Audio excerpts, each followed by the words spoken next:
Good evening, and apologies for disturbing your Saturday evening with more news of COVID, and I can assure you I wouldn't do this unless it was absolutely necessary. But first I'm going to hand over to Chris and then to Patrick, who will present the latest data. Thank you, Prime Minister. First slide, please. This is a version of a slide that listeners and watchers may have seen several times before. But as you can see, the weekly case rate for COVID, which is in the darker colours, mean that the numbers are worse, is spreading steadily. It was quite heavily concentrated in particular areas, and it is now over quite a large part of the country on the left. And on the right, you can see the rate of change. Anything in brown or yellow, the rate is increasing. The darker the colour, the more rapid the rate of increase. And again, across virtually the entire country now, there is a significant rate of increase. Next slide, please. The thing which correlates most with future NHS capacity and NHS activity from COVID is the spread in people over the age of 60. Although people younger than that can certainly get severe COVID, and some of them may need hospitalisation and indeed intensive care, the majority of the disease that causes really severe disease is in that age group. And as you can see, that's a smaller area, but again, that has widened very considerably and is going up across the country. Next slide, please. Data from the ONS, the Office for National Statistics, which is the official data, which is done as a survey across the country, shows that the prevalence of this disease has been going up extremely rapidly over the last few weeks, having been very flat due to the work of everybody in the country over spring and summer. And we now have around 50,000 new cases a day, and that is rising. Next slide, please. If we look around the country, thanks to the work that everyone is still doing, the R is substantially lower than it would have been if people were not doing the social distancing, were not doing all the things in families, in firms around the country. It would be going up much more rapidly than it is at the moment. But there is an increase in virtually every part of the country, apart possibly from the northeast, where they have been taking additional measures, substantial additional measures, and there is some evidence of some flattening, but not yet of any evidence of the coronavirus falling. And that is important because it is now at quite a high level, and if things went wrong, the margin of error is very, very small. We have very little headroom, even in the one area where there is some flattening at the moment. So things are going up across the whole country. Next slide, please. And it's probably important to think about this in terms of ages. These heat maps go from left to right over time. So the right is the most recent, and from bottom, which is children under the age of 16, up to top, which is people over 60. And as you can see, what happens in every area is that it gets darker, meaning there's more cases all the way through the period we're looking at, and it steadily moves up the ages. So it doesn't remain constrained just to one age group. And the top line is beginning to darken in every part of the country. And those are the people over 60 who, as I say, will translate over time into some cases going into the NHS. Next slide, please.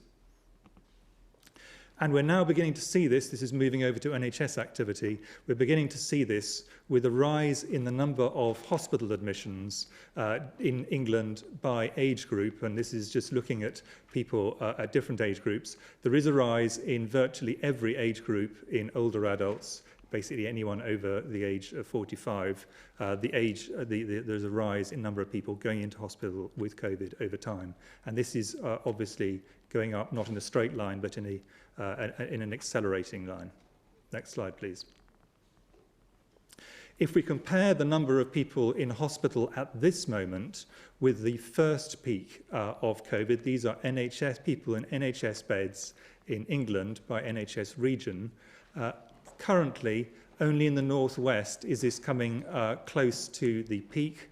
that we previously had, but it is increasing in every area.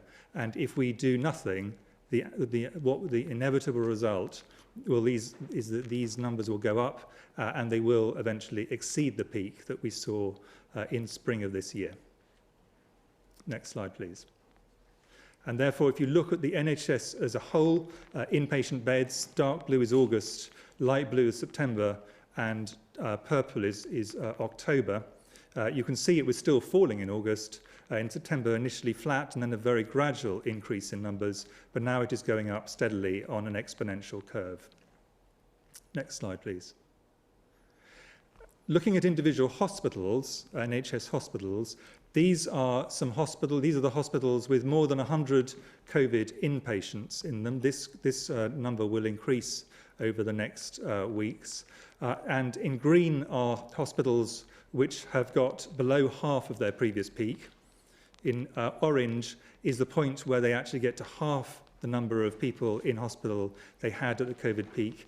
And in red is where they exceed the number of hospital inpatients they had at the peak of the first wave of this. And as you can see, the progression is steady, and we now have several hospitals with more inpatients with COVID than we had during the peak in spring.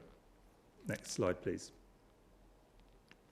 Fortunately, the death rate, although rising, is still significantly below the peak, but the mortalities rate, the death rate, will track the number of people going into the NHS over time with a significant delay. And we're seeing increases now that are quite noticeable in the northwest, Yorkshire and the Humber, and the northeast, and increasingly in the Midlands as well. But the other areas will follow because they will follow the NHS admissions. So that's all the data in terms of looking backwards. Those have already happened. Patrick is now going to talk briefly about the projections forwards. Thank you. Can I have the first slide, please? So just to recap, at the moment, these are three different ways of looking at it from different studies or the consensus group from the modelers of the number of people every day with COVID, catching COVID new, and it's 50,000 plus most likely as the number, and perhaps 500,000 people or more overall with the disease. Next slide, please. The R was relatively flat and below 1. Below the red line means the epidemic is shrinking. Above the red line means it's growing. And you can see from August onwards, the R went above 1, the epidemic grew and continues to grow. So although some of the measures that are in place have eased off perhaps the rate of growth, it's still growing. And that growth from a high baseline means numbers get very big quite quickly.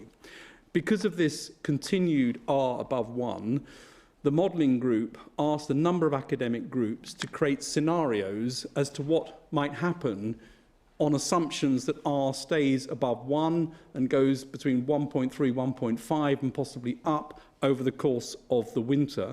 And the next slide shows the early working from 2 weeks ago of some of those groups looking at deaths in England over the winter period.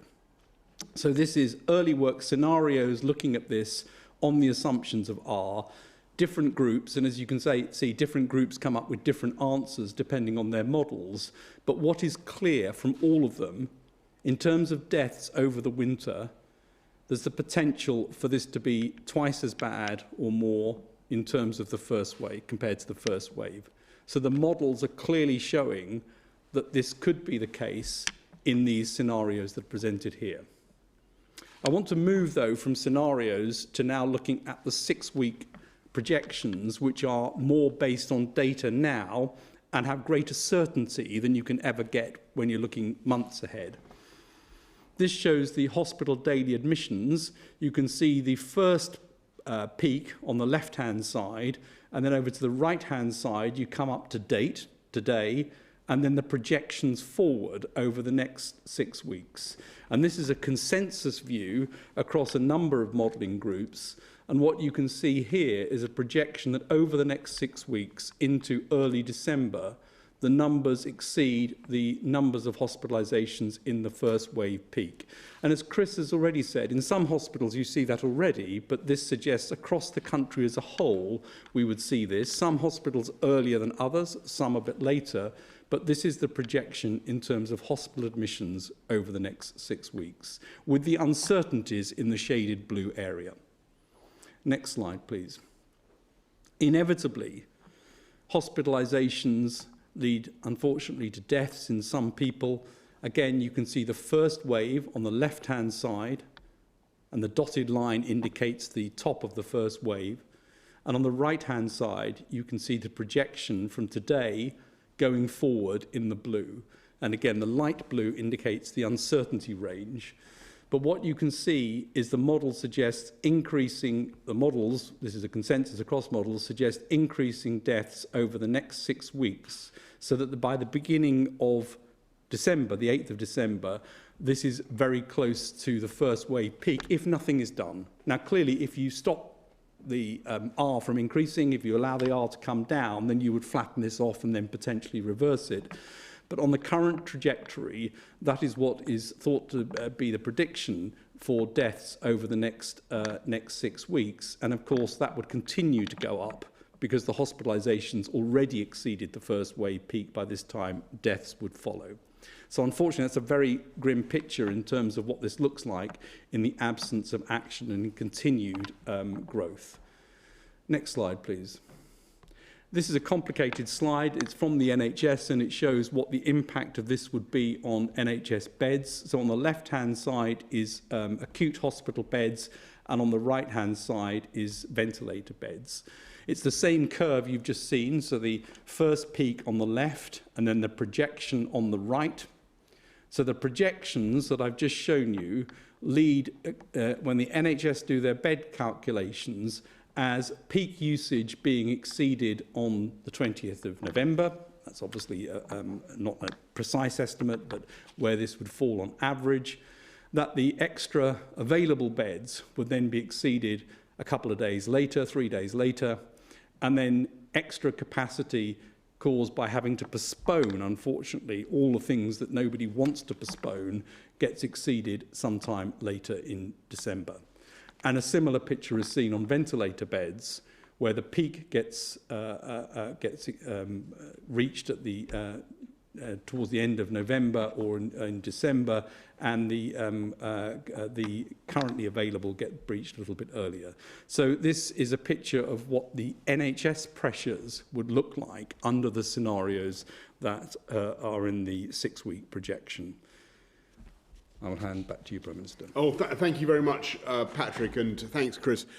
Look, I'm afraid no responsible Prime Minister can ignore the message of those figures. And when I told you 2 weeks ago that we were pursuing a local and a regional approach to tackling this virus, I believed then, and I still believe passionately, that was the right thing to do. Because we know the cost of these restrictions, the damage they do, the impact on jobs and on livelihoods and on people's mental health. And no one wants to be imposing these kinds of measures anywhere. And we didn't want to be shutting businesses, pubs, restaurants in one part of the country where incidence was very low, when the vast bulk of the infections were taking place elsewhere. And our hope was that by strong local action, strong local leadership, we could get the rates of infection down where the disease was surging and address the problem thereby across the whole country. I want to thank the millions of people who've been putting up with these restrictions in their areas for so long. I want to thank local leaders who've stepped up and local communities, because as you can see from some of those charts, you know, that the R has been kept lower than it would otherwise have been, and there are signs that your work has been paying off, and we will continue as far as we possibly can to adopt a pragmatic and a local approach in the months ahead. But as we've also seen from those charts, we've got to be humble in the face of nature, and in this country, alas, as across much of Europe, the virus is spreading even faster than the reasonable worst case scenario of our scientific advisors, whose models, as you've just seen, now suggest that unless we act, we could see deaths in this country running at several thousand a day, a peak of mortality, alas, bigger than the one we saw in April. And as you've just seen, even in the southwest, where incidence was so low, and still is so low, it's now clear, though, that the current projections mean that hospitals in the southwest will run out of capacity in just a matter of weeks unless we act. And let me explain why the overrunning of the NHS would be a medical and a moral disaster beyond the raw loss of life. Because the huge exponential growth in the number of patients, by no means all of them elderly, by the way, would mean that doctors and nurses would be forced to choose which patients to treat, who would get oxygen and who wouldn't, who would live and who would die. And doctors and nurses would be forced to choose between saving COVID patients and non-COVID patients. And the sheer weight of COVID demand would mean depriving tens of thousands, if not hundreds of thousands, if not millions, of non-COVID patients of the care they need. And it's crucial to grasp this, that the general threat to public health comes not from focusing too much on COVID, but from not focusing enough, from failing to get it under control. And if we let the lines on those graphs grow in the way that they could and the way that they're projected to grow, then the risk is that for the first time in our lives, the NHS will not be there for us and for our families. And even if I could now double capacity overnight, and obviously I'm proud that we have massively increased capacity. We do have the Nightingales. We've got 13,000 more nurses now than we had last year. We've got many more doctors.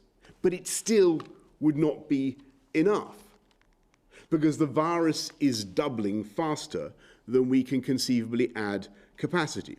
And so now is the time to take action, because there is no alternative. And from Thursday until the start of December, you must stay at home. You may only leave home for specific reasons, including for education, for work, let's say if you cannot work from home, for exercise and recreation outdoors with your household or on your own with one person from another household, for medical reasons, appointments, and to escape injury or harm, to shop for food and essentials, and to provide care for vulnerable people or as a volunteer.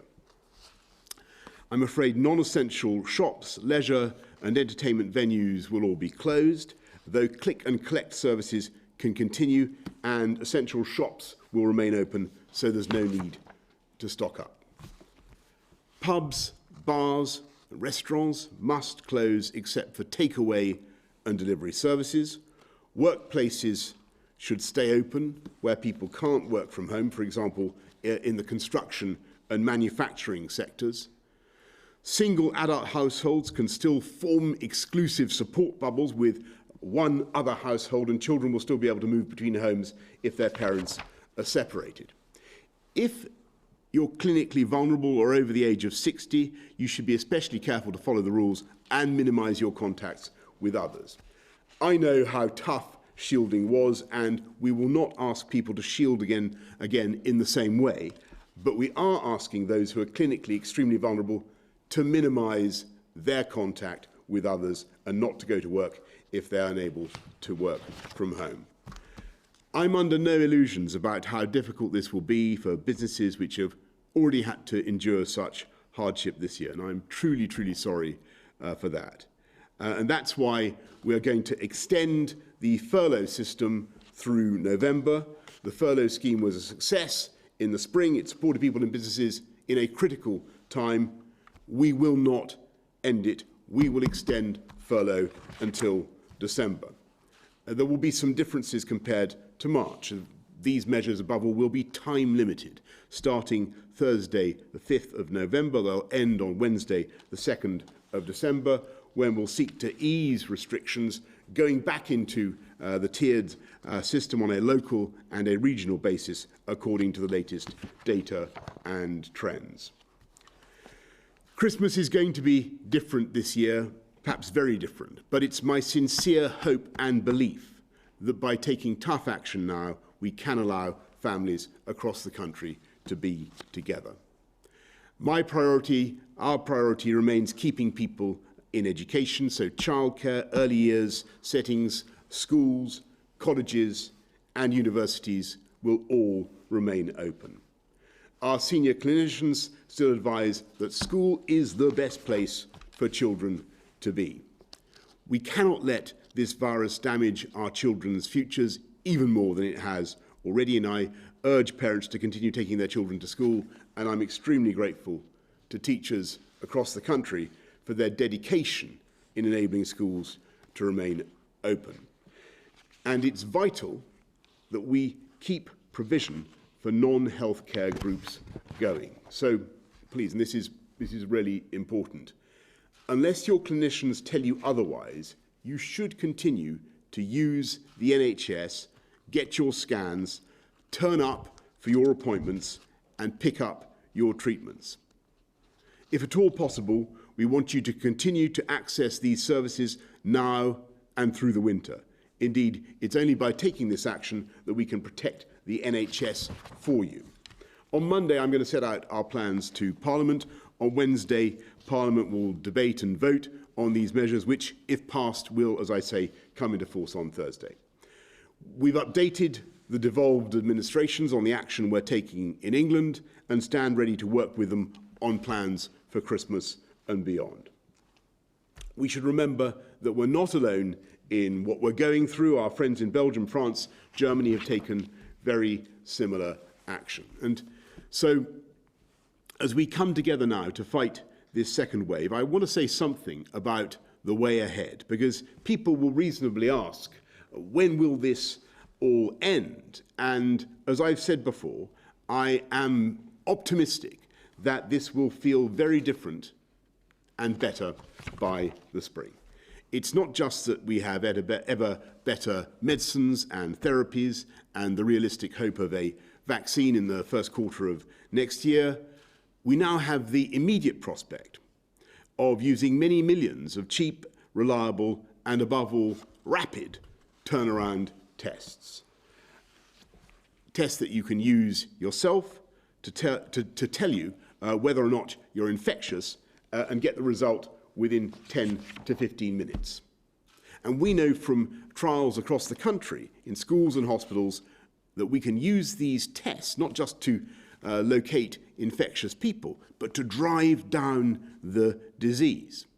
And so over the next few days, weeks, we plan a steady but massive expansion in the deployment of these quick turnaround tests, applying them in an ever-growing number of situations, from helping women to have their partners with them in labour wards when they're giving birth, to testing whole towns and even whole cities. The Army has been brought in to work on the logistics, and the programme will begin in a matter of days. Working with local communities, local government, public health directors, organisations of all kinds, to help people discover whether or not they're infectious, and then immediately to get them, to help them to self-isolate and stop the spread of the disease. And I can tell you tonight that the scientists may be pretty uniformly gloomy about the immediate options that we face, but they are unanimously optimistic about the medium and the long-term future. We will get through this, but we must act now to contain this autumn surge. We're not going back to the full-scale lockdown of March and April. The measures that I've outlined are less prohibitive and less restrictive, but I'm afraid from Thursday, the basic message is the same. Stay at home, protect the NHS, and save lives. Thank you. I'm now going to go to questions from the public and then from the media. We're going to go first to Matt from Plymouth.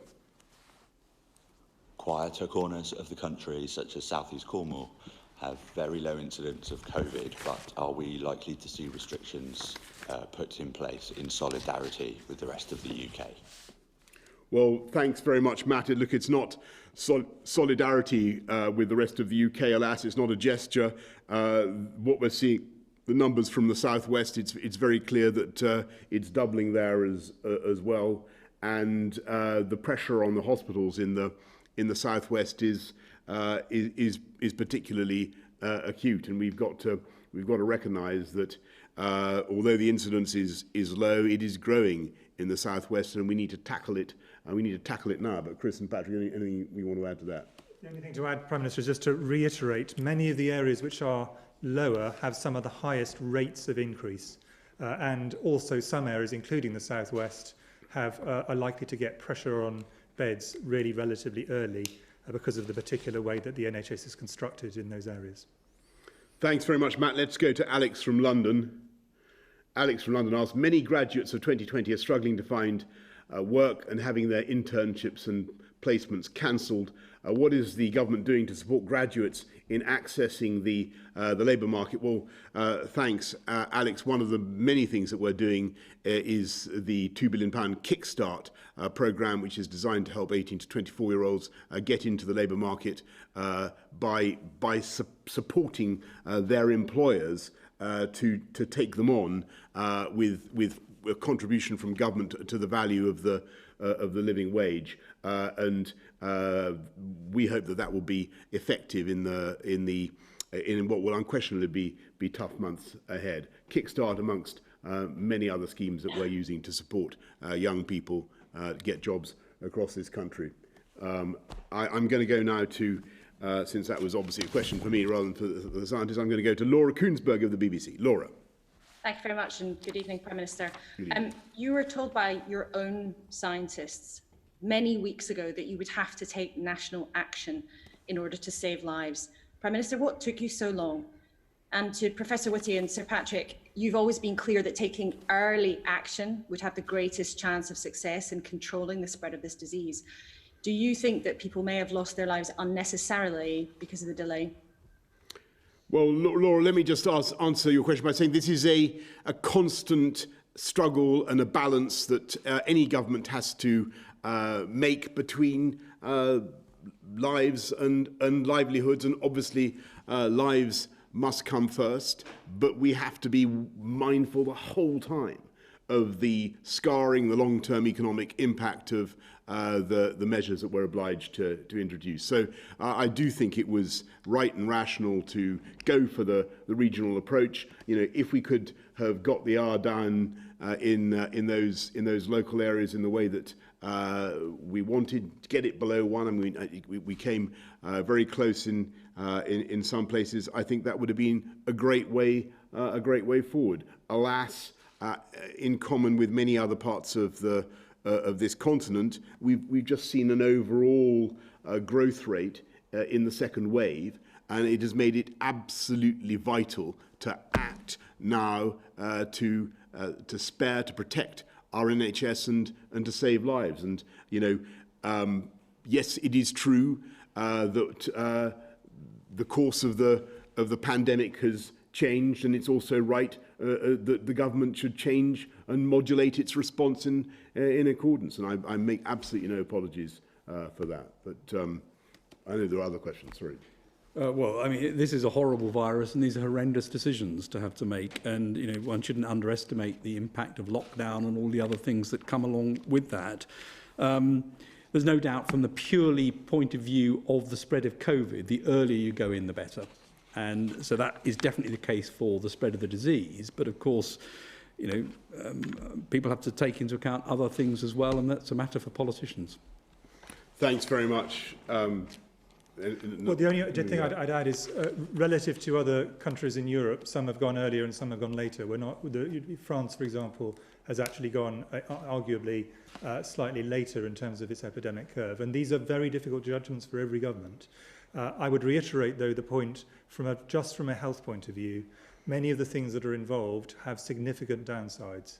And therefore, we've always been having to, in the advice, walk the path of saying there are some very significant things you have to do early, but if you do them early, you also come at a very significant cost. And how do you balance those two across one another? Thanks so much, Laura. Beth of Sky News. Thank you. Prime Minister, you said recently a national lockdown would be a disaster, but many people watching this tonight will conclude that your failure to follow sage advice and the advice of the men standing by your side 5 weeks ago was now the wrong call. We face a longer lockdown, Christmas is in doubt, the NHS could be overwhelmed. Do you accept you should have followed the scientific advice more closely? And do you regret that you haven't?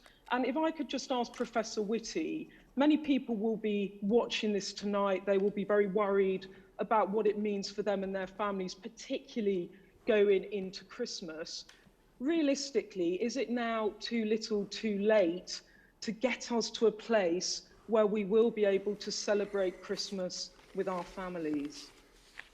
Well, thanks, Beth. I just really repeat the point I made to Laura. We obviously have to listen to all kinds of scientific advice, some of which tends in very much a different direction from some of the sage advice that you've seen.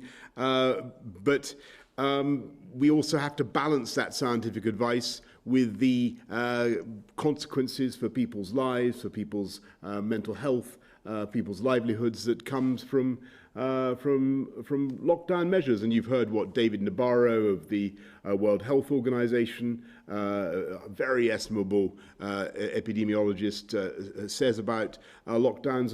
There's a range of advice, and there's a balance that we have to strike. I think I would just stress that we're not going back to, we're not closing schools. It's very, very important that we're keeping schools open, construction, manufacturing. We want to keep going. People, of course, should work from home. We want to minimise contact and get the R down, and that's the important thing. That's the way to protect the NHS. But I'm not going to pretend to you that these judgments aren't incredibly difficult. They are incredibly difficult, and we have to find the right balance, and we have to change with the changing pattern of the virus. And alas, what we're seeing now is a pretty consistent surge, not just in this country, but across many of our friends and partners in Europe. So we have to deal with it, Beth. In terms of the timing, the idea that there is some perfect time to act is a complete misapprehension. There is basically no perfect time, and there are no good solutions. All the solutions are bad. And what we're trying to do is have the fewest, the least bad set of solutions at a time which you actually achieve the kind of the balance that needs to be struck between all these things that ministers have to make decisions on. And in terms of making festivities, whether it's Christmas or any other religious tradition, we would have a much better chance of doing it with these measures than we would if these measures were not being taken today. And I think let us see how this goes over the next few weeks. Thanks very much, Chris. Let's go to, and thanks, Beth. Let's go to Romilly Weeks of ITV News. Prime Minister, thank you. The route out of the first lockdown was supposed to be local restrictions and test and trace. Now those have shown to be totally inadequate. Why do you think that they will help to get us out of a second lockdown? And well, the medical, if I may, do you believe a month of lockdown will be enough to allow families to be together at Christmas? And do you believe, like the Prime Minister, that things will be better by spring? Well, Romilly, first on why I think the local approach remains the right approach, and what I talked about what we're going to do with the lateral flow testing, the mass testing, the LAMP testing, all kinds of testing that we're going to be already are rolling out. That works so well if you have local buy-in, local support, local organisations, local councils, public health directors, everybody involved together. And that the same applies to all the measures that we want to put in place. That's why the regional approach was right. One reason why the regional approach was right. Second reason is And the local approach was right. Second reason, as I say, when you have a situation in which, in a very big country with a huge population, you have very considerable disparities in incidence, it's logical not to treat the whole country the same. And you heard that point made by Jonathan Van Tam and others very recently. And I think that holds a lot of water.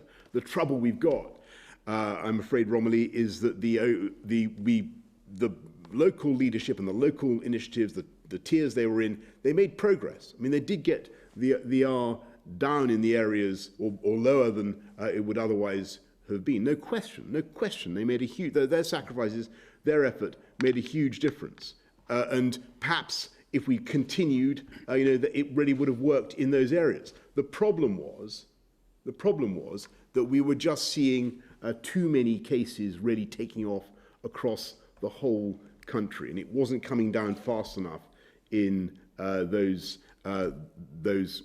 most badly affected areas. And so you have to take a judgment, and we have to try now to get this thing, get the R right under control with the measures that we're setting out. Then as I said, to come out of it in December, and hopefully people will have something a bit closer to a normal Christmas as a result. But more important than that, we will be able to spare the NHS and save a lot of lives, and that's the fundamental objective. On the questions you asked me, I think if we did not act now, then the chances of the NHS being in extraordinary trouble in December would be very, very high. So in a sense, this is trying to make sure that December is not an impossible place for the NHS with large numbers of people infected and large numbers dying. I am, however, as the Prime Minister said, one of many scientists who are much more optimistic when we look forward to spring. And that's for multiple reasons, each one of which contributes a small amount. But the two biggest ones are, as the seasons move on, we all know that this is the late autumn and winter period is the period of greatest risk for respiratory viruses. That's true for everything, flu and many other viruses as well. And we expect that will come to our significant advantage when we come through to the spring, for lots of reasons, people behaving differently because they're outdoors more, open windows and so on, and temperature. But also, and importantly, there are now multiple shots on goal from science. And the scientific effort that is going on at the moment is absolutely unparalleled. From the UK, with enormous work done through the National Institute for Health Research and Medical Research Councils and Wellcome Trust and others, and the academic sector leading that work, also through many countries doing the same kind of activities, and all the pharmaceutical industry engaged. If you think about that body of work, it is steadily going to come on top of this infection, just as it has every infection we've had to date. And I think it is important always to remember that medical science is remarkably effective, but the area it has been most effective is in tackling infectious diseases. And which used to be the predominant cause of mortality, and they've now changed. So the expectation that science will bring forward large numbers of things which cumulatively will get on top of this, I think, is not an unreasonable one. That is what you would expect based on all previous experience. And I think there are three concrete things to bear in mind of the advances in science. First, we now know one drug, dexamethasone, that reduces death from COVID in patients requiring oxygen in hospital. Second, vaccines are now in late-stage clinical trials, and there are many in late-stage clinical trials, showing an immune response. Doesn't mean they're all going to work, but it's a very important step along the way.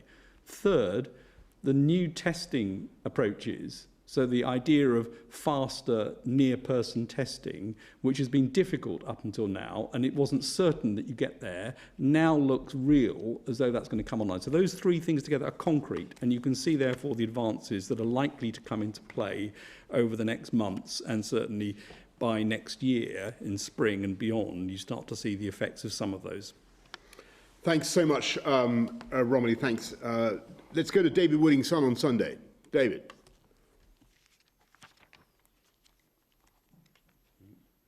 Dave, you need to unmute. You need to unmute. Mute. Thanks. Sorry, apologies. If this 4-week lockdown doesn't do the trick and you have to extend, what sort of length of time do you envisage? Another week, another 2 weeks, another 4 weeks? And could I perhaps ask Professor Vallance and Professor Whitty and Sir Patrick, whether they think that 4 weeks is enough or whether they were pushing for a bit longer?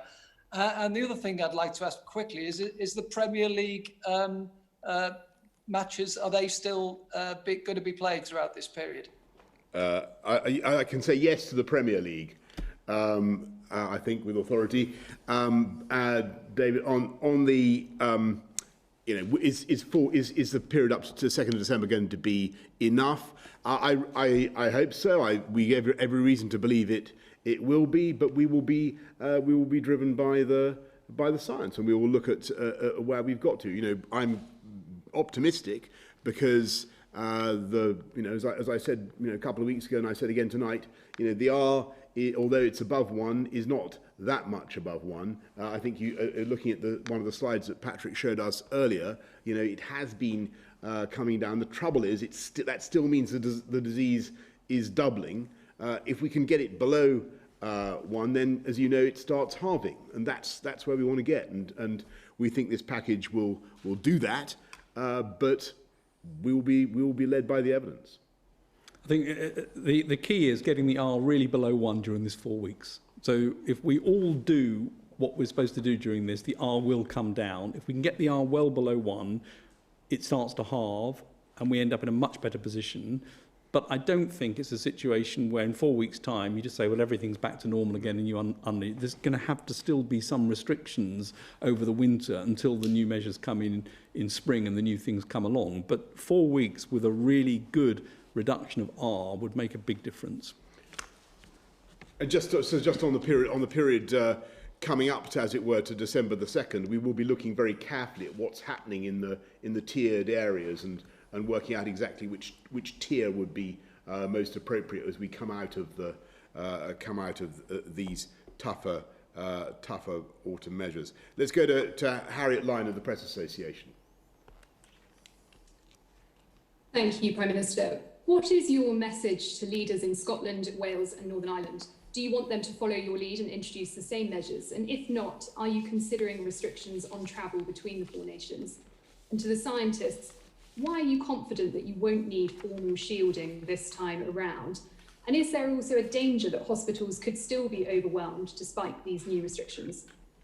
Well, thanks very much, Harriet. First of all, on the devolved administrations, the situation now is that there's quite a large degree of congruence between the whole of the UK, in the sense that Northern Ireland and Wales have very similar arrangements already to the ones we're announcing tonight, and Scotland, as you know, has its 5-tier system, which it also involves some pretty stringent measures to deal with fundamentally the same problem that we have across the whole of the UK, which actually we're dealing with in pretty much the same way. And as you know, every day there are constant discussions between the 4 CMOs, and certainly at a political level, constant conversations about how we're fighting this together. Yeah, and just to reinforce that the 4 CMOs talk together very regularly to try and make sure that the science and the thinking is as aligned as possible. In terms of shielding, which is your question specifically to us, we're not suggesting that people who previously were on the shielding list, the just over 2 million people who are on the shielding list, do not need to take extra precautions. They do. But we learnt a lot from the first time with the shielding programme. And some of the things worked, but some of the things did not. So what we're not aiming to do is to reproduce it. There were both some practical problems, and there was also the issue of people having significant problems with loneliness and feeling completely cut off from society. And what we're trying to do is try and avoid those downsides to shielding, whilst reinforcing the message that for people who are particularly vulnerable, they do need to take even greater precautions than the general public. Right, well, that brings us to the close. Thank you very much, Harriet. Thank you, everybody, for watching. I just repeat those 3 rays of sunshine or of optimism that we from our scientific and medical advisor rather than from me. The prospect of ever better drugs, already dexamethasone, the realistic, though by no means certain, but realistic prospect of a vaccine, and then the hopes that were and confidence that we're now placing in rapid turnaround testing that we're rolling out across the country. But in the meantime, we have to put in place these tougher measures for now until the 2nd of December across the country. And it goes without saying, everybody, don't forget the basics, don't forget hands, face, space, get a test if you have symptoms. Thank you all very much. Stay safe. Thank you.